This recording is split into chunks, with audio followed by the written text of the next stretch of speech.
Il faut que tu te battes. Une dernière fois.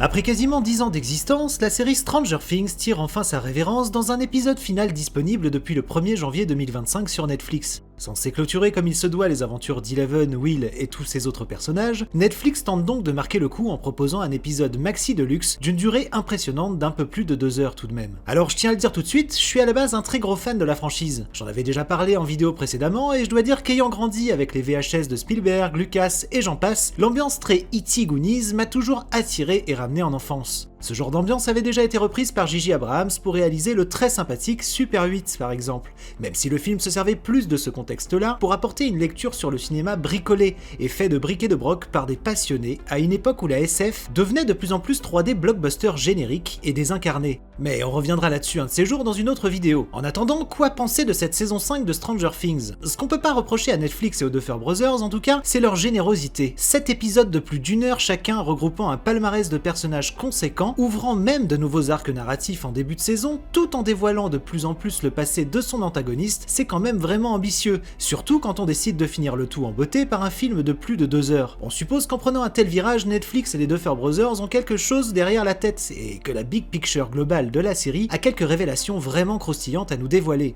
Eh bien, pas vraiment en réalité. Là où on pouvait s'attendre à une montée en puissance au fil des épisodes jusqu'à arriver à un final dantesque, la série restera malheureusement plutôt sage jusqu'à atteindre son dénouement. Alors attention, ça pourrait paraître assez négatif dit comme ça, mais il faut savoir que j'ai plutôt apprécié cette saison globalement. Des moments comme, attention spoiler, l'émergence des pouvoirs de Will, m'ont vraiment enthousiasmé. Mais c'est là tout le problème, j'ai plutôt apprécié. Malgré sa longueur et ses ambitions scénaristiques, j'ai trouvé qu'étrangement, la sauce prenait moins dans cette saison, qu'on sentait les acteurs moins impliqués et surtout que l'intrigue avançait assez étrangement, que tout était moins soutenu et haletant.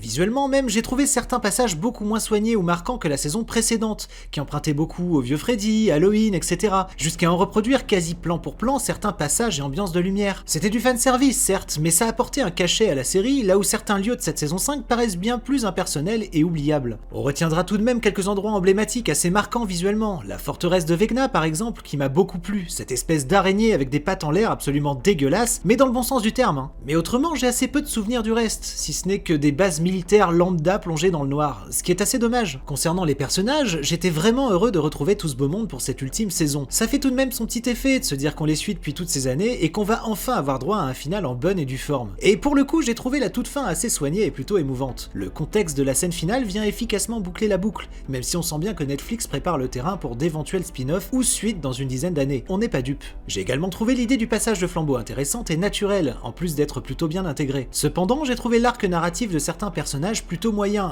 ou d'autres complètement laissés pour compte au fil de cette saison 5.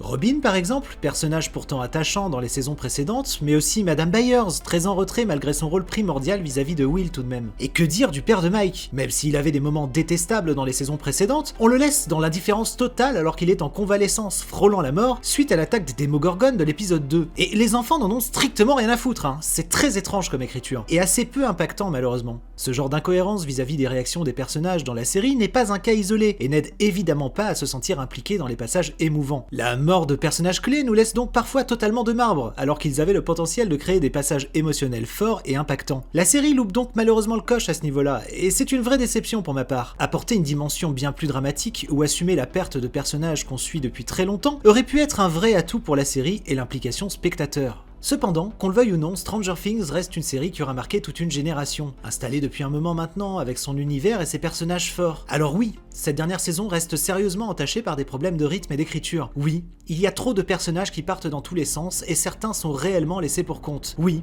j'ai également trouvé cette fin assez expédiée, surtout concernant Vecna, où j'aurais apprécié un retournement de situation peut-être, ou au moins un poil plus de développement concernant Henry. Mais je suis tout de même satisfait que Netflix ait réussi à clôturer la série, même si on sent que le beurre est pas mal étiré sur la tartine. Mais c'est pas grave, on aura à mon sens eu droit à des années de bonheur grâce à un univers fantastique, avec son monde à l'envers inoubliable et terrifiant, des personnages hauts en couleur, avec des acteurs qu'on aura suivis de leur petite enfance à l'âge quasi adulte, des musiques très années 80, avec une ambiance Goonies à la réalisation soignée et truffée de références. Et rien que pour ça, je n'oublierai jamais Stranger Things, qui restera dans mes souvenirs une série au dénouement certes assez sage, mais qui aura su me faire rêver pendant des années. Merci d'avoir suivi cette vidéo. En attendant, n'oubliez pas d'activer la petite cloche, de liker et de vous abonner, et moi je vous dis à très vite pour de nouvelles vidéos. Salut!